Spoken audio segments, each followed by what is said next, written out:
Sir, ಇವಾಗ neat ಪೇಪರ್ದು ಡೆಲ್ಲಿನಲ್ಲಿ ತುಂಬ ಪ್ರೊಟೆಸ್ಟ್ ನಡೀತಾ ಇದೆ. ಇವತ್ತಿನ ಹುಡುಗರು ಯಾರು ಹೋರಾಟ ಮಾಡ್ತಾ ಇದ್ದಾರೆ, ದೇ ಆರ್ ಆಲ್ ಟೆಕ್ ಸಾವಿ.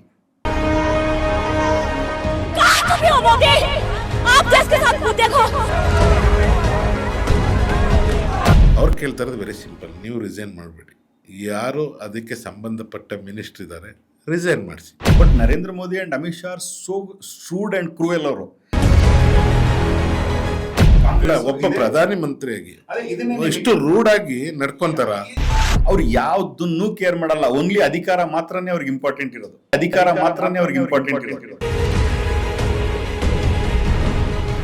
ಈ ಪ್ರಧಾನಮಂತ್ರಿಗಳು ಡೋಂಟ್ ಕೇರ್ ಪ್ರಧಾನಮಂತ್ರಿಗಳು. ಈ ದೇಶ ಈ ತರ ಮಾಡ್ರಿ ಅಂತ ನರೇಂದ್ರ ಮೋದಿ ಅವ್ರ ಕೈಲಿ ಕೊಟ್ಟಿರ್ಲಿಲ್ಲ. ನಾವು ನೆಹರು, ಗಾಂಧಿ, ಬಾಬಾ ಸಾಹೇಬ್ ಅಂಬೇಡ್ಕರ್, ಭಗತ್ ಸಿಂಗ್ ನಮ್ಗೆ ಹೇಳ್ಕೊಟ್ಟಿರೋದು ಈ ತರ ದೇಶ ನಡೆಸ್ರಿ ಅಂತ. ನಾವು ಸ್ವತಂತ್ರ ಕೊಟ್ಟಿಲ್ಲ. ಅವರು ದೇಶ ನಾವೇನು ಒಂದು ಸ್ವತಂತ್ರ ದೇಶ ನಾವು ಆದ್ಮೇಲೆ ಪ್ರತಿಯೊಬ್ಬ ನಾಗರಿಕನಿಗೂ ರಾಜನಾಗೋ ಹಕ್ಕು ಕೊಡಬೇಕು ಅನ್ನೋ ಒಂದೇ ಒಂದು ದೃಷ್ಟಿಯಿಂದ ಈ ದೇಶ ಕಟ್ಟಿದೀವಿ ಬಿಟ್ರೆ ನಾವು. ಸೊ ಇದು ಎಲ್ಲಿಗೆ ಮುಟ್ಬೋದು, ಏನೆಲ್ಲ ಆಗ್ಬೋದು? ಈ ಸ್ಟೂಡೆಂಟ್ ಮೂವ್ಮೆಂಟ್ ಇಂದ ಸ್ಟಾರ್ಟ್ ಆಗಿದೆ. ಮುಂದಿನ ದಿನಗಳಲ್ಲಿ ರಾಜಕೀಯದಿಂದ ನಿವೃತ್ತಿ ಆಗೋದು not only Dharmendra Pradhan, even including Narendra Modi, Amit Shah ಈ ದೇಶದಿಂದ ಓಡಿ ಹೋದ್ರೂ ಆಶ್ಚರ್ಯ ಪಡಬೇಡಿ. ವೀಕ್ಷಕರೇ ನಮಸ್ಕಾರ. ಇವತ್ತು ನಮ್ಮ ಜೊತೆ ಒಬ್ಬ ವಿಶೇಷ ವ್ಯಕ್ತಿ ಇದ್ದಾರೆ. ಅವ್ರನ್ನ ಸ್ವಲ್ಪ ಪರಿಚಯ ಮಾಡಿಕೊಡ್ತೀನಿ. ಬನ್ನಿ. ಅನಿಲ್ ಅವರೇ ನಮಸ್ಕಾರ. ಸರ್, ಇವಾಗ ನೀಟ್ ಪೇಪರ್ದು ಲೀಕ್ತು ದೇಶಾದ್ಯಂತ ಅನ್ನೋದಕ್ಕಿಂತ ದೇಶಾದ್ಯಂತನೂ ನಡೀತಾ ಇದೆ. ಇನ್ ದ ಮೇನ್ ವೈಲ್ ಡೆಲ್ಲಿನಲ್ಲಿ ತುಂಬ ಪ್ರೊಟೆಸ್ಟ್ ನಡೀತಾ ಇತ್ತು. ಈಗ ಅದಕ್ಕೆ ಒಬ್ಬ ಪ್ರಮುಖ ವ್ಯಕ್ತಿ ಬಂದು ಅವ್ರಿಗೆ ಸಪೋರ್ಟ್ ಮಾಡೋಕ್ಕೆ ಬಂದರು. 18ನೇ ದಿನ ಆಯಿತು, 18-19 ದಿನ ಆಯಿತು. ಅವರು ಅದಕ್ಕೆ ಹಿಂದಿನ ದಿನ ಒಂದು ಪತ್ರಿಕಾ ಹೇಳಿಕೆ ಅಂತ ಏನಲ್ಲ, ಜನರಲಾಗಿ ಮಾತಾಡಬೇಕಂದ್ರೆ ಎಲ್ಲ ಪಾರ್ಲಿಮೆಂಟ್ ಚಲೋ ಅಂತ ಅಂದ್ಬಿಟ್ಟು ಒಂದು ಪಾರ್ಲಿಮೆಂಟ್ ಸೆಷನ್ ದಿನ ಪಾರ್ಲಿಮೆಂಟ್ ಚಲೋ ಅಂತ ಅಂದ್ಬಿಟ್ಟು ಒಂದು ಪ್ರೋಗ್ರಾಮ್ ಇಟ್ಕೊಂಡಿದ್ರು. ಆದರೆ ಅನ್ಫಾರ್ಚುನೇಟ್ಲಿ ನಿನ್ನೆ ಅವರನ್ನು ಬಂದುಬಿಟ್ಟು ಕರ್ಕೊಂಡು ಹೋಗಿದ್ದಾರೆ. ಸೊ ಇದು ನಮ್ಮ ದೇಶದಲ್ಲಿ ಏನು ನಡೀತಾ ಇದೆ ಅಂದರೆ, ಒಂದು ಸ್ಟೂಡೆಂಟ್ ಮೂಮೆಂಟ್ಗೂ ಯಾವುದೇ ಥರ ಸ್ಪೇಸ್ ಇಲ್ವಾ ನಮ್ಮ ಡೆಮಾಕ್ರಸಿನಲ್ಲಿ? ಹೀಗಾದರೆ ದೇಶದ ಮುಂದಿನ ಪೀಳಿಗೆಗಳಿಗೆ ನಾವೇನು ಏನು ಹೇಳಿಕೊಡ್ತೀವಿ? ಶೂರೇ ನೋಡಿ, ಈ CJP ಅನ್ನೋ ಒಂದು party, so called student movement, ಇದು ನಮ್ಮ ಕಣ್ಣಿಗೆ ಏನಕ್ಕೆ ಕಾಣಿಸ್ತಾ ಇದೆ ಅಂತಂದರೆ ದೊಡ್ಡ ಮಟ್ಟದಲ್ಲಿ ಇದ್ರ ಬಗ್ಗೆ ಸದ್ದಾಗಿದೆ, ಹಂಗಾಗಿ ನಮಗೆ ಕಾಣಿಸ್ತಾ ಇದೆ. ನಿಮಗೆ ನಾನು ಈ ಥರದ್ದು ಹಲವಾರು ಉದಾಹರಣೆ ಕೊಡಬಲ್ಲೆ. ಈಗ ಎಕ್ಸಾಂಪಲ್ಲು, ಒಂದು ರೈತರದ್ದು ಒಂದು ಚಳವಳಿ ಆಯಿತು. ಅದು ಎಷ್ಟು ದೊಡ್ಡ ಮಟ್ಟಕ್ಕೆ ಆಯಿತು ಅಂದರೆ ಅವ್ರು ಏನಕ್ಕೆ ಕೇಳಿದ್ರು ಗೊತ್ತಾ? ವೆರಿ ಸಿಂಪಲ್, ನಮಗೆ MSP ಕೊಡ್ರಿ ಅಂತ ಕೇಳಿದರು.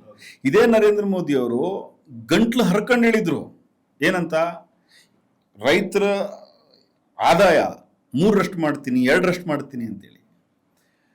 2% ಮಾಡ್ತೀನಿ, 3% ಮಾಡ್ತೀನಿ ಅಂತ ಹೇಳಿ MSP ಬಗ್ಗೆ ರೈತರ ಹತ್ರ ಮಾತಾಡೋದಕ್ಕೇನೆ ಮುಳ್ಳಿನ ಮಳೆಗಳನ್ನಿಟ್ಟಂತ ಪ್ರಧಾನಮಂತ್ರಿಯವರು, ಅದ್ರಲ್ಲಿ ಡೌಟೇ ಇಲ್ಲ. ಆಯ್ತಾ? ಅದಕ್ಕಿಂತ ಹಿಂದೆ ನೋಡಿ, ಯಾವುದೇ ಒಂದು ದೇಶದಲ್ಲಿ ತಾವು ಆಗಲೇ ಕೇಳಿದೆ, ನಾನು ಆಗಲೇ ಹೇಳ್ತಾ ಇದ್ದೆ, ಅಶೋಕ್ ಅವ್ರು ಎಷ್ಟು ಇಂಪಾರ್ಟೆಂಟ್ ನಮ್ಮ ಒಂದು ರಾಜ್ಯದ ಹಿತದೃಷ್ಟಿಯಿಂದ. ಅವರು ಉತ್ತಮವಾದಂಥ ಕೆಲಸ ಮಾಡಿದ್ರೆ ನಾವು ಇನ್ನೂ ಒಳ್ಳೆ ಕೆಲಸ ಮಾಡೋಕ್ಕೆ. ರಾಹುಲ್ ಗಾಂಧಿಯವರು ಹೇಳಿರುವಂಥ ಯಾವ ಕೆಲಸನೂ ಮಾಡೋದಿಲ್ಲ. ರಾಹುಲ್ ಗಾಂಧಿ ಒಂದೇ ಅಂತಲ್ಲ, ಅಖಿಲೇಶ್ ಹೇಳಿರುವಂಥ ಯಾವ ಕೆಲಸನೂ ಮಾಡೋದಿಲ್ಲ.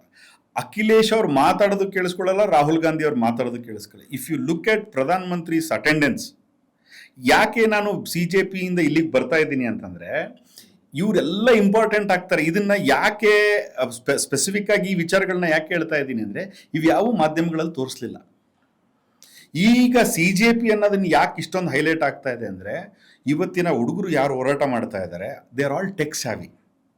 ಅವರು ಆನ್ಲೈನನ್ನು ಕರೆಕ್ಟಾಗಿ ಯೂಟಿಲೈಸ್ ಮಾಡ್ಕೊತಾ ಇದ್ದಾರೆ. ಆಮೇಲೆ ಯಾವುದೇ ಮಾಧ್ಯಮಗಳನ್ನ ಒಳಗಡೆ ಬಿಟ್ಕೊಳ್ತಾ ಇಲ್ಲ ಅವರು. ತಾವು ನೋಡಿದ್ದೀರಿ, ನಾನು ನೋಡಿದ್ದೀನಿ.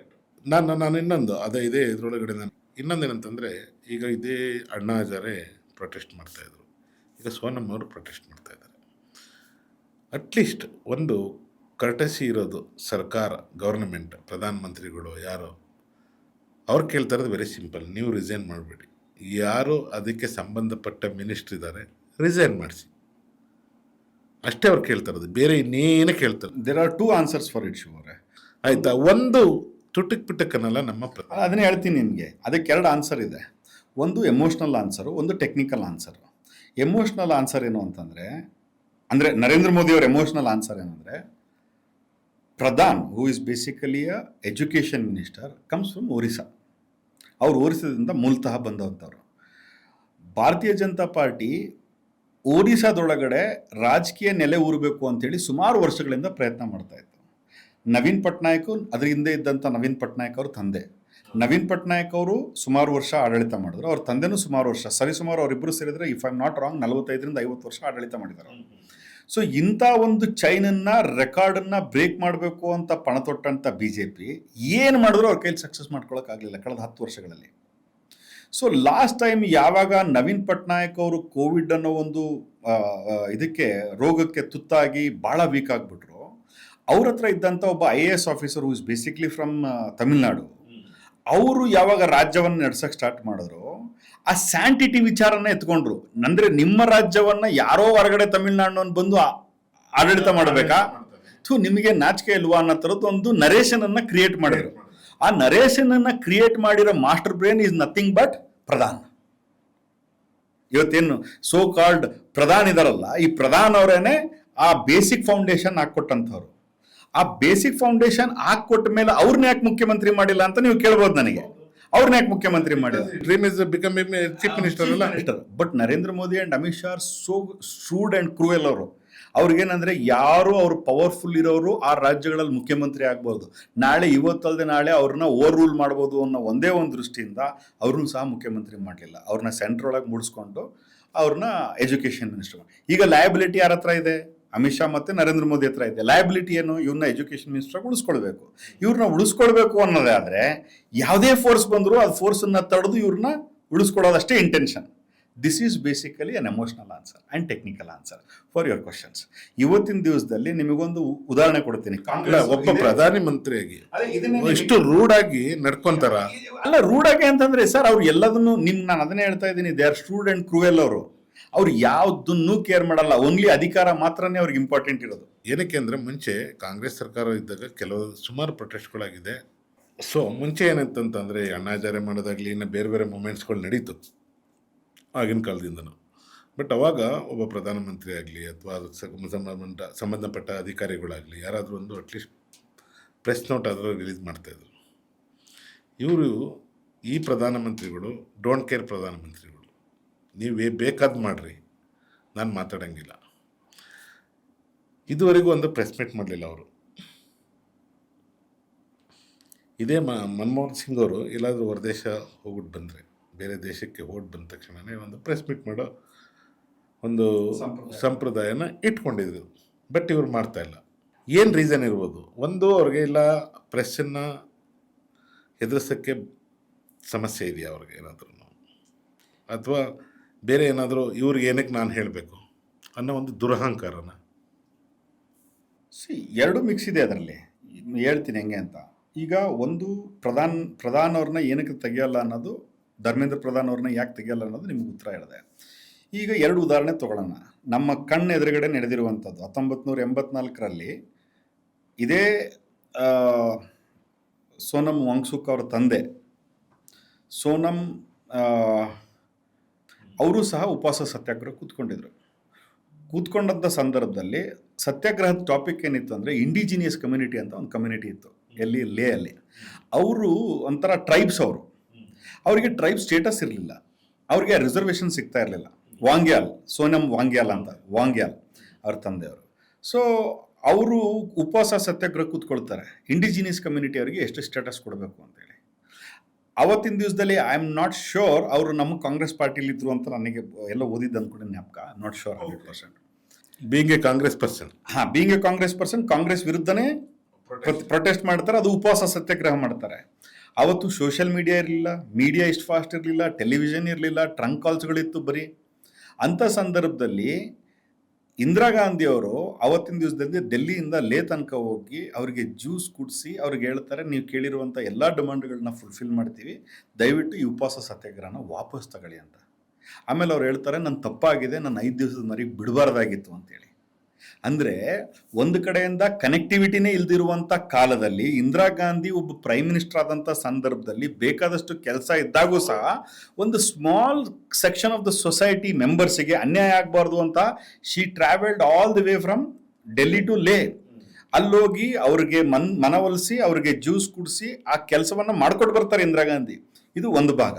ಎರಡನೇದು, ಅಕಸ್ಮಾತ್ ಕಾಂಗ್ರೆಸ್ ಪಾರ್ಟಿ 2014ಕ್ಕಿಂತ ಮುಂಚೆ ಅಣ್ಣಾ ಹಜಾರೆ ಅವರಾಗಿರ್ಬೋದು, ಇಲ್ಲ ಕಿರಣ್ ಬೇಡಿ ಆಗಿರ್ಬೋದು, ಇಲ್ಲ ಯಾರು ಮನೀಶ್ ಸಿಸೋಡಿಯಾ ಆಗಿರ್ಬೋದು, ಇಲ್ಲ ಅರವಿಂದ್ ಕೇಜ್ರಿವಾಲ್ ಆಗಿರ್ಬೋದು, ಇವ್ರನ್ನೆಲ್ಲ ಪ್ರೊಟೆಸ್ಟ್ ಮಾಡೋದಕ್ಕೆ ಈಗ ನರೇಂದ್ರ ಮೋದಿ ಅವರ ದಾರಿಯಲ್ಲಿ ನಾವೇನಾದ್ರು ಹೋಗಿ ಇವ್ರನ್ನ ಪ್ರೊಟೆಸ್ಟ್ ಮಾಡೋಕ್ಕೆ ಬಿಟ್ಟಿರಲಿಲ್ಲ ಅಂದಿದ್ರೆ ಇವತ್ತಿನ ದಿವಸದಲ್ಲಿ ನರೇಂದ್ರ ಮೋದಿ ಅವರು ಬರ್ತಾನೆ ಇರಲಿಲ್ಲ ಈ ದೇಶಕ್ಕೆ ಪ್ರಧಾನಮಂತ್ರಿಯಾಗಿ. ಅವತ್ತಿನ ದಿವಸದಲ್ಲಿ ನಾವು ಸಹ ಇವ್ರ ತರ ಇಂಡಿಪೆಂಡೆಂಟ್ ಏಜೆನ್ಸಿಗಳನ್ನ ಯೂಸ್ ಮಾಡಿಕೊಂಡು, ಮೀಡಿಯಾಗಳನ್ನ ಯೂಸ್ ಮಾಡಿಕೊಂಡು, ಜುಡಿಷಿಯಲ್ ಸಿಸ್ಟಮ್ನ ಯೂಸ್ ಮಾಡಿಕೊಂಡು, ಆಡಳಿತವನ್ನ ಯೂಸ್ ಮಾಡಿಕೊಂಡು ಇವ್ರನ್ನ ಮೂಲೆಗೆ ಹಾಕಿ ತಳ್ಳಿ ಇವ್ರ ವಾಯ್ಸನ್ನ, ಅದು ನಮಗೆ ದೊಡ್ಡ ವಿಚಾರ ಆಗಿರಲಿಲ್ಲ. ಬಟ್ ಆದರೆ ನಮ್ಮ ಪೂರ್ವಜರು ಅಂದ್ರೆ ನೆಹರು, ಗಾಂಧಿ, ಬಾಬಾ ಸಾಹೇಬ್ ಅಂಬೇಡ್ಕರ್, ಭಗತ್ ಸಿಂಗ್ ನಮ್ಗೆ ಹೇಳ್ಕೊಟ್ಟಿರೋದು ಈ ತರ ದೇಶ ನಡೆಸ್ರಿ ಅಂತ ನಾವು ಸ್ವತಂತ್ರ ಕೊಟ್ಟಿಲ್ಲ. ಅವರು ದೇಶದೊಳಗೆ ಅವತ್ತಿನ ದಿವಸದಲ್ಲಿ ನೆಹರು ವಾಸ್ ಅನ್ಕ್ವಶನಬಲ್ ಲೀಡರ್. ತಾವು ಅರ್ಥ ಮಾಡ್ಕೊಳ್ಬೇಕು, ನೆಹರು ವಾಸ್ ಅನ್ಕ್ವಶನಬಲ್ ಲೀಡರ್. ಅವತ್ತಿನ ದಿವಸದಲ್ಲಿ ನೆಹರು ಮನಸ್ಸು ಮಾಡಿದ್ರೆ ಓನ್ಲಿ ಗಾಂಧಿ ಮತ್ತು ಗಾಂಧಿ ಕುಟುಂಬಕ್ಕೆ ಮಾತ್ರನೇ ಈ ದೇಶದ ಏನಂತೀರಿ ಪವರ್ ಅನ್ನ ಸೀಮಿತವಾಗಿ ಬರೆದಿಟ್ಟು ಹೋಗ್ಬೋದಾಗಿತ್ತು. ಆದ್ರೆ ಅವತ್ತು ಆ ತರ ಕೆಲಸ ಮಾಡಲಿಲ್ಲ. ಯು ವಿಲ್ ನಾಟ್ ಬಿಲೀವ್, ನಿಮಗೊಂದು ಸತ್ಯ ಗೊತ್ತಿದೆಯಲ್ಲ ಗೊತ್ತಿಲ್ಲ, Indira Gandhi came in to politics after the demise of Nehru. Rajiv Gandhi came in to politics after the demise of Indira Gandhi. So ಪ್ರತಿಯೊಬ್ರು ಅವ್ರ ಮನೇಲಿ ತೀರ್ಕೊಂಡಾಗೆ ಬಂದಿರೋದು. But for your kindest information, Sardar Vallabhbhai Patel ಇದ್ರು ಅವತ್ತಿನ ದಿವಸದಲ್ಲಿ ನೆಹರು ಅವರು ಸರ್ದಾರ್ ವಲ್ಲಭಾಯ್ ಪಟೇಲ್ ಅವ್ರ ಮಗಳನ್ನ ಇಂಡಕ್ಟ್ ಮಾಡ್ತಾರೆ ಪಾಲಿಟಿಕ್ಸ್ನಿಗೆ. ದ ಬ್ಯೂಟಿ ನೋಡಿ ಎಷ್ಟು ಚೆನ್ನಾಗಿದೆ ಅಂದ್ರೆ, ಅವ್ರ ಮಗಳಿರ್ತಾಳೆ, ಅವಳ ಮಗಳನ್ನ ಇಂಡಕ್ಟ್ ಮಾಡೋದಿಲ್ಲ ನೆಹರು ಅವರು, ಸರ್ದಾರ್ ವಲ್ಲಭಾಯ್ ಪಟೇಲ್ ಮಗಳನ್ನ ಇಂಡಕ್ಟ್ ಮಾಡ್ತಾರೆ.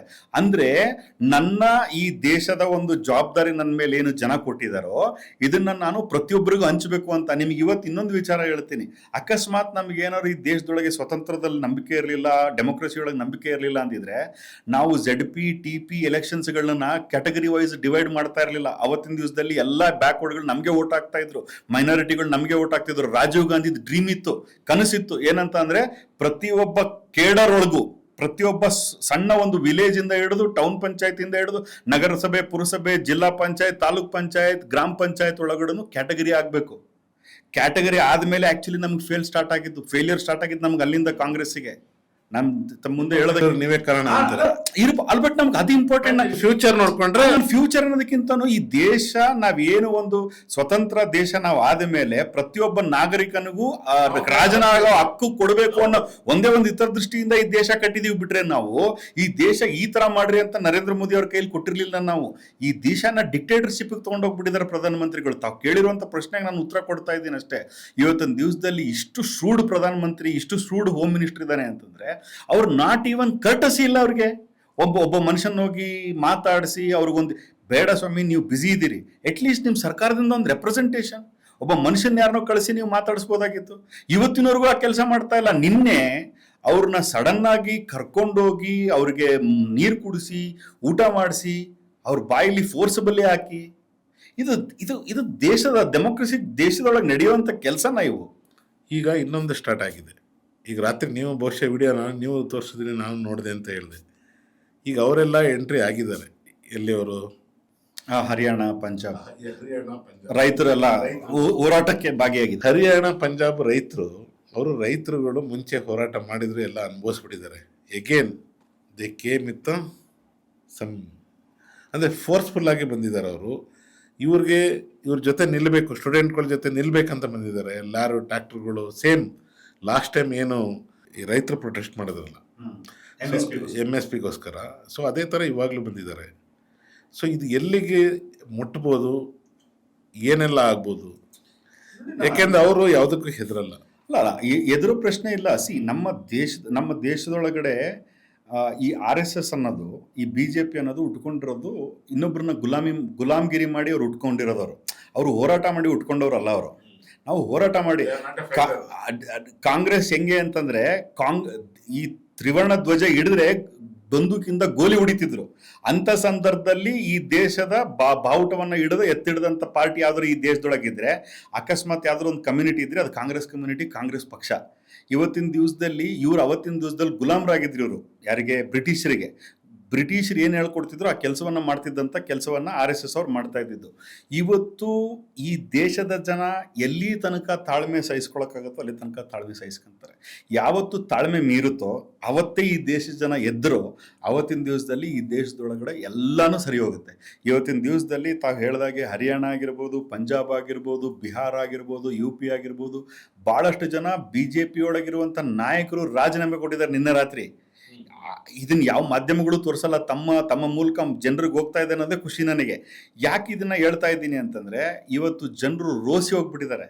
ಇವ್ರು ಏನು ಮಾಡಿದ್ರು ಗೊತ್ತಾ, ಭಾರತೀಯ ಜನತಾ ಪಾರ್ಟಿಯವರು ಡಿವೈಡ್ ಆ್ಯಂಡ್ ರೂಲ್ ಮಾಡೋಕ್ಕೆ ಟ್ರೈ ಮಾಡಿದ್ರು. ಡಿವೈಡ್ ಆ್ಯಂಡ್ ರೂಲ್ ಅಂದ್ರೆ ಹೆಂಗೆ, ಈಗ ಫಾರ್ ಎಕ್ಸಾಂಪಲ್ ಏರ್ಪೋರ್ಟನ್ನು ನಾನು ಪ್ರೈವೇಟೈಸೇಷನ್ ಮಾಡ್ತೀನಿ, ಯಾರು 5,000 ಜನ 10,000 ಜನ ಹೋರಾಟ ಮಾಡ್ತಾರೆ. ಅವ್ರ ವಾಯ್ಸ್ ಯಾರು ಕೇಳುತ್ತೆ? 150 ಕೋಟಿ ಒಳಗಿರೋರು ಕೇಳೋದೇ ಇಲ್ಲ ಅವ್ರ ವಾಯ್ಸು. ಅವ್ರನ್ನ ಪ್ರೈವೇಟೈಸೇಷನ್ ಮಾಡಿದ್ರು, ಸುಮ್ಮನೆ ಆಯಿತು. ನೆಕ್ಸ್ಟು ರೈಲ್ವೆ ಮಾಡಿದ್ರು, ಅಲ್ಲಿ ಒಂದು 50,000 ಜನ ಇರ್ತಾರೆ. 150 ಕೋಟಿ ಪಾಪ್ಯುಲೇಷನ್ ಒಳಗೆ 50,000 ಜನ ಕೂತ್ಕೊಂಡ್ರೆ ಯಾರಿಗೆ ಕೇಳಿಸುತ್ತೆ? ಅದನ್ನು ಕೂತ್ಕೊಂಡ್ಮೇಲೆ ಕೇಳಿಸುವಂಥ ಕೆಲಸ ಮಾಡಬೇಕಾಗಿರೋದು ಮಾಧ್ಯಮಗಳು, ಅದನ್ನು ಅಪ್ಲಿಫ್ಟ್ ಮಾಡಬೇಕಾಗಿರೋದು ಜುಡಿಷಿಯಲ್ ಸಿಸ್ಟಮ್ಗಳು, ಕೇಸ್ಗಳನ್ನ. ಅಕಸ್ಮಾತ್ ಏನಾದರೂ ಅಲ್ಲಿ ಫೈಂಡಿಂಗ್ಸ್ ಏನಾದ್ರು ಆಗಬೇಕು ಅಂತಂದರೆ ED ಬಂದು ಫೈಂಡಿಂಗ್ಸ್ ಮಾಡಬೇಕು. ಸೊ ಇವು ಯಾವ ಕೆಲಸನೇ ನಡೆದಿಲ್ಲ. ಇವತ್ತು ಕೊನೆಗೆ ಅವರು ಕೈ ಹಾಕಿರುವಂಥದ್ದು ಈ ದೇಶದ ಯುವಕರ ಒಂದು ಆಸ್ತಿ ಅನ್ನೋದು ಎಜುಕೇಷನ್. ಈ ಆಸ್ತಿ ಮೇಲೆ ಕಣ್ಣಿಟ್ರಲ್ಲ ಅವರು. ಆಮೇಲೆ ಏನು ಚಿಲ್ಲರೆ ದುಡ್ಡಿಗ್ರಿ, ಮಕ್ಕಳ ಭವಿಷ್ಯ. 21 ಜನ ಮಕ್ಕಳು ಸುಸೈಡ್ ಮಾಡ್ಕೊಂಡಿದ್ದಾರೆ. ನಿಮಗೂ ಮಗಳಿದ್ದಾಳೆ, ನನಗೂ ಮಗಳಿದ್ದಾಳೆ. ನಮಗೆ ಎಷ್ಟು ನೋವಾಗುತ್ತೆ ಅಂದರೆ, ಆ ತಂದೆ ತಾಯಿಗೆ ಗೊತ್ತಿದೆ ಮಕ್ಕಳನ್ನ ಕಳ್ಕೊಳ್ಳೋ ಪರಿಸ್ಥಿತಿ ಹೆಂಗಿರ್ತದೆ ಅಂತೇಳಿ. ಇವತ್ತು ಈ ದೇಶದ ಮಕ್ಕಳು ಕಳ್ಕೊಂಡ್ರೂ ಸಹ ಆ ಪ್ರಧಾನನ ಇಳಿಸೋದಕ್ಕೆ ಈ ಪ್ರಧಾನ ಮಂತ್ರಿ ರೆಡಿ ಇಲ್ಲ ಅಂತಂದರೆ ಎಷ್ಟು ಬಂಡಿಗೆಟ್ಟಿದ್ದಾರೆ ಅನ್ನೋದನ್ನು ತಿಳ್ಕೊಳ್ಬೇಕು ನೀವು. ಅಂದರೆ ಅವರಿಗೆ ಪ್ರಾಕ್ಟೀಸ್ ಆಗಿದೆ. ಏನು ಹೇಳಿ ಪ್ರಾಕ್ಟೀಸು? ರೈಲ್ವೆಯಲ್ಲಿ ತೆಗೆದ್ರು, ಯಾರು ಧ್ವನಿ ಮಾಡಲಿಲ್ಲ. ಏರ್ಪೋರ್ಟಲ್ಲಿ ತೆಗೆದ್ರು, ಯಾರು ಧ್ವನಿ ಮಾಡಲಿಲ್ಲ. ಆರ್ಮಿಯಲ್ಲಿ ತೆಗೆದ್ರು, ಯಾರು ಧ್ವನಿ ಮಾಡಲಿಲ್ಲ. ಇವರು ಡಿವೈಡ್ ಮಾಡಿಕೊಂಡು ನಿಧಾನವಾಗಿ ಅವ್ರ ಗೋಪುರವನ್ನು ಕಟ್ಕೊಳ್ಳೋದು. ಇವತ್ತೇನು ರಾಮ ಮಂದಿರವನ್ನ ಕಟ್ಟಿ ರಾಮ ಮಂದಿರನ್ನ ಸ್ಥಾಪನೆ ಮಾಡ್ತೀನಿ ಅಂತ ಹೊರಟವರು ರಾಮ ಮಂದಿರನ ಕೊಳ್ಳೆ ಹೊಡಿತಾ ಇದ್ದಾರೆ. ಅಂದ್ರೆ ಇವ್ರದ್ದು ಅಜೆಂಡಾನೇ ಕೊಳ್ಳೆ ಹೊಡೆಯೋದು. ಇವ್ರು ಕೊಳ್ಳೆ ಹೊಡೆಯೋದು, ಡಿವೈಡ್ ಮಾಡೋದು, ರೂಲ್ ಮಾಡೋದು. ಈಗ ಸಿಂಪಲ್, ಭಾಳಷ್ಟು ಕಡೆಗೆ ಪೊಲೀಸರು ಒಂದು ಅವೇರ್ನೆಸ್ ಪ್ರೋಗ್ರಾಮ್ ಮಾಡ್ತಾರೆ. ಅವೇರ್ನೆಸ್ ಪ್ರೋಗ್ರಾಮ್ ಎಷ್ಟು ಚೆನ್ನಾಗಿರ್ತದೆ ಗೊತ್ತಾ? ಒಂದು ಕಡೆಯಿಂದ ಒಂದು 4 ಜನ ನಾಟಕ ಮಾಡ್ತಾ ಇರ್ತಾರೆ, ಇನ್ನೊಂದು ಕಡೆಯಿಂದ ಪಾಕೆಟ್ ಎಗರಿಸ್ತಾ ಇರ್ತಾರೆ. ಸೊ ಇವ್ರು ಹಂಗೆ ಹಿಂದೂ ಮುಸ್ಲಿಂ ಅಂತ ಹೇಳೋದು, ಆ ಕಡೆ ಪಾಕೆಟ್ ಹೊಡಿತಾ ಇರೋದು. ಇವ್ರ ಕೆಲಸನೇ ಇದು. ಭಾರತೀಯ ಜನತಾ ಪಾರ್ಟಿ ಹತ್ರ ಇಂಟೆಲೆಕ್ಚುಯಲ್ ಡಿಸ್ಕಷನ್ಸ್ಗಳಿಲ್ಲ, participation in discussions and debates ಇಲ್ಲ. ನಿನ್ನೆ ಯಾವುದೋ ನೋಡ್ತಾ ಇದ್ದೆ, ಆಂಧ್ರದಲ್ಲಿ ಯಾವುದೋ ಒಬ್ಬ ಮನುಷ್ಯ ಈ ಥರ, ನೀವು ಆಂಧ್ರದೊಳಗೆ ಯಾರೋ ಒಬ್ಬ ವಕ್ತಾರ, ಭಾರತೀಯ ಜನತಾ ಪಾರ್ಟಿ ವಕ್ತಾರ, ಚಪ್ಪಲ್ ಎತ್ಕೊಂಡು, I am not sure whether it's a ಭಾರತೀಯ ಜನತಾ ಪಾರ್ಟಿ ವಕ್ತಾರ, ತಪ್ಪಾಗಿದ್ದಲ್ಲಿ ಕ್ಷಮಿಸಬೇಕು, ಭಾರತೀಯ ಜನತಾ ಪಾರ್ಟಿಯ ಸಮರ್ಥಕ ಚಪ್ಪಲ್ ಎತ್ಕೊಂಡು ಒಬ್ಬನಿಗೆ ಹೊಡಿತಾನೆ TV ಒಳಗೆ ಅಂತಂದ್ರೆ, ಆ ಮೀಡಿಯಾದವ್ರು ಏನು ಮಾಡ್ತಾ ಇದ್ದಾರೆ? ಆ್ಯಂಡ್ ಅಂಥ ಮೆಂಟಾಲಿಟಿ ಅವ್ರನ್ನ ಹೆಂಗೆ ಕೂಡಿಸ್ಕೊಳ್ತಾರೆ ಇವರು? ಅಂದರೆ ಈ ದೇಶದೊಳಗಡೆ ಕ್ವಾಲಿಟಿ ಡಿಸ್ಕಷನ್ಗೆ ಟೈಮೇ ಇಲ್ವಾ? ಸೊ ಈ ಥರದ್ದು ಮನಸ್ಥಿತಿ, ಈ ಥರದ್ದು ಮನುಷ್ಯರು, ಈ ಥರದ್ದು ಜನರು, ಈ ಥರ ಸಂಸ್ಥೆಗಳು, ಈ ಥರದ್ದು ಮೀಡಿಯಾಗಳು, ಈ ಥರ ಜುಡಿಷಿಯಲ್ ಸಿಸ್ಟಮ್, ಈ ಥರದ್ದು ಇಂಡಿಪೆಂಡೆಂಟ್ ಏಜೆನ್ಸಿಗಳಿದ್ದಾಗ ನ್ಯಾಯ ಇಲ್ಲಿಂದ ಸಿಗುತ್ತೆ. ಆಮೇಲೆ ಇವ್ರು ಶೂಡಾಗೇ ಇರ್ತಾರೆ. ಆದರೆ ಶಿವ ಅವರೇ, ಅಷ್ಟು ಈಸಿಯಾಗಿ ಅನ್ಕೋಬೇಡಿ. ದಿಸ್ ಕಂಟ್ರಿ 700 ವರ್ಷದ ಇತಿಹಾಸ ಓದಿದ್ದೀನಿ ಈ ದೇಶದ್ದು. They are very very strong. They will come back. ಇವತ್ತು ಈ ಸ್ಟೂಡೆಂಟ್ ಮೂವ್ಮೆಂಟಿಂದ ಸ್ಟಾರ್ಟ್ ಆಗಿದೆ. ಮುಂದಿನ ದಿನಗಳಲ್ಲಿ ರಾಜಕೀಯದಿಂದ ನಿವೃತ್ತಿ ಆಗೋದು not only Dharmendra Pradhan, even including Narendra Modi, Amit Shah ಈ ದೇಶದಿಂದ ಓಡಿ ಹೋದ್ರೂ ಆಶ್ಚರ್ಯ ಪಡಬೇಡಿ ಅಂತ ಒಂದು ಪರಿಸ್ಥಿತಿಗೆ ಅವ್ರು ಬರ್ತಾರೆ. ಈಗ ಇನ್ನೊಂದು ಕೂಗು ಕೇಳಿ ಬರ್ತಾ ಇದೆ ನಿನ್ನೆಯಿಂದ. ಸೊ ನಮ್ದು ಯಾವಾಗ ಇನ್ಸಿಡೆಂಟ್ ಆಯಿತು ಅದಾದ್ಮೇಲೆ ಇನ್ನೊಂದು ಕೇಳಿ ಬರ್ತಾ ಇದೆ. ಇಷ್ಟು ದಿನ ನಾವು ಕೇಳ್ತಿದ್ದೆ ಧರ್ಮೇಂದ್ರ. ಹೌದು. ಈಗ ನೀವು ಪ್ರಧಾನಮಂತ್ರಿನೇ ಬಿಡಬೇಕು ಅಂತ. ನೀವು ಯಾಕಂದ್ರೆ ಇಷ್ಟು ದಿವಸ ಜನರು ಸಹಿಸ್ಕೊಂಡಿದ್ರು. ಯಾಕೆಂದ್ರೆ ಜನರಿಗೆ ಒಂದು ಎಮೋಷನ್ಸ್ ಇತ್ತು, ನಮ್ಮ ದೇಶದ ಪ್ರಧಾನಮಂತ್ರಿ ಏನೋ ಬಿಡು ತಪ್ಪಾಗಿದೆ. ಲೆಕ್ಕ ಹಾಕೊಳ್ಳಿ, ಇಷ್ಟು ಜನ ಹೋರಾಟ ಮಾಡ್ತಾ ಇದ್ದಾರೆ, ಒಬ್ರೊಬ್ರು ರೆಪ್ರೆಸೆಂಟೇಷನ್ ಮಾತಾಡೋಕೆ ರೆಡಿ ಇಲ್ಲ ಅಂತಂದ್ರೆ ಹೆಂಗ್ರಿ ನಡೆಯುತ್ತೆ? ದಿಸ್ ಇಸ್ ಅ ಡೆಮೊಕ್ರೆಟಿಕ್ ದೇಶ ಅಂತ ಹೆಂಗೆ ಅನ್ಸ್ಕೊಳ್ತೀರಿ ನೀವು? ಒಬ್ಬ ವ್ಯಕ್ತಿ ಬಂದು ಮೀಡಿಯಾದ ಮುಂದೆ ನಿಂತ್ಕೊಂಡು ಮಾತಾಡೋದಕ್ಕೆ ರೆಡಿ ಇಲ್ಲ. ಮಾಧ್ಯಮಗಳು ಇದನ್ನು ಚರ್ಚೆಗೆ ತಗೊಳಕ್ ರೆಡಿ ಇಲ್ಲ. ಈ ಜುಡಿಷಿಯಲ್ ಸಿಸ್ಟಮ್ ಈ ಕೇಸನ್ನು ತಗೊಳಕ್ ರೆಡಿ ಇಲ್ಲ. ಇಂಡಿಪೆಂಡೆಂಟ್ ಏಜೆನ್ಸಿಗಳು, EDಗಳಾಗಿರ್ಬೋದು, CBI ಆಗಿರ್ಬೋದು, because this is a serious corruption case. ಈಗ ಪೇಪರ್ ಲೀಕ್ ಆಗಿರೋ ಸುಮ್ಮನೆ ಲೀಕ್ ಆಗಿಲ್ಲ, there is a money involved. ED ಬರಬೇಕಲ್ಲ. ಅಕಸ್ಮಾತ್ ED ಇಂಡಿಪೆಂಡೆಂಟ್ ಏಜೆನ್ಸಿ ಆಗಿದ್ದಂಥ ಸಂದರ್ಭದಲ್ಲಿ ಅದು ಪ್ರೈಮ್ ಫೇಸಿ ಅದನ್ನೇ ಅವರೇ ನೇಮಕ ಮಾಡ್ಕೋಬೋದ ಕಂಪ್ಲೇಂಟ್ನ? ಯಾಕೆ ಅದನ್ನ ತಗೊಳ್ತಾ ಇಲ್ಲ ಕಂಪ್ಲೇಂಟ್ನವರು? So these are all the questions. Democracy ಒಳಗೆ ನಿಂತ್ಕೊಳ್ತದೆ ಈ ಕ್ವಶನ್ಸ್ಗಳೆಲ್ಲ. BJPಯನ್ನ ಇಷ್ಟಪಡುವಂಥ 100ರಲ್ಲಿ 60 ರಿಂದ 65 ಜನ ಈಗ BJP ತಪ್ಪಿದೆ, ನಾವು ತಪ್ಪು ಮಾಡಿದ್ದೀವಿ. ಬಟ್ ಆದರೆ ಅವ್ರು ಯಾವುದೇ ಕಾರಣಕ್ಕೂ ನಮ್ಮ ಹತ್ರ ಬಂದು ಹೇಳ್ಕೊಳ್ಳಲ್ಲ. ಎಲೆಕ್ಷನ್ ದಿವಸ ಹೋಗಿ ಎಲೆಕ್ಷನ್ ದಿವಸ ಹೋಗಿ ಅವ್ರ ವಿರುದ್ಧ ಓಟ್ ಹೊತ್ಬಿಟ್ಟು ಬರ್ತಾರೆ. ಅವತ್ತಿನ ದಿವಸ ಎಲೆಕ್ಷನ್ ಕಮಿಷನ್ನು ನ್ಯೂಟ್ರಲ್ ಆಗಿದ್ದರೆ ನಾವು ಗೆಲ್ತೀವಿ. ಇಲ್ಲ ಅಂದರೆ we will be in opposition. But ನಾವು ಹೋರಾಟ ನಿಲ್ಲಿಸೋದಿಲ್ಲ. But everything has a end. ಎಲ್ಲದಕ್ಕೂ ಒಂದು ಕೊನೆ ಇದೆ. ಅಮಿತ್ ಶಾ, ನರೇಂದ್ರ ಮೋದಿ ಅವ್ರಿಗೂ ಒಂದು ಕೊನೆ ಇದೆ. ಎಲೆಕ್ಷನ್ ಕಮಿಷನ್ಗೂ ಇವರೇನು ಉಚ್ಚಾಟ ಮಾಡ್ತಾ ಇದ್ದಾರೆ, there is a limit for everything, there is an end for everything. ಒಬ್ಬ ಮನುಷ್ಯ ಹುಟ್ಟಿದ ಮೇಲೆ ಸಾಯಲೇಬೇಕು. ನಾನು ಸಾಯಬೇಕು, ನೀವು ಸಾಯಬೇಕು, ಎಲ್ಲರೂ ಸಾಯಲೇಬೇಕು. ಆಮೇಲೆ ಸರ್ಕಾರಗಳು ಎಷ್ಟೋ ಜನ ಸತ್ತೋಗಿದ್ದಾರೆ. ಹಿಟ್ಲರ್ ಅಂತಾನೆ ಸತ್ತೋಗಿದ್ದಾನೆ, ಅಲೆಕ್ಸಾಂಡರ್ ಅಂತಾನೆ ಸತ್ತೋಗಿದ್ದಾನೆ. ಇವರೆಲ್ಲ ಯಾವ ಲೆಕ್ಕ? ಹೆಚ್ಚಿನ ವಿಡಿಯೋಗಳಿಗೆ ಪ್ರತಿಧ್ವನಿ ಯೂಟ್ಯೂಬ್ ಚಾನೆಲ್ ಸಬ್ಸ್ಕ್ರೈಬ್ ಮಾಡಿ, ಬೆಲ್ ಐಕಾನ್ ಕ್ಲಿಕ್ ಮಾಡಿ.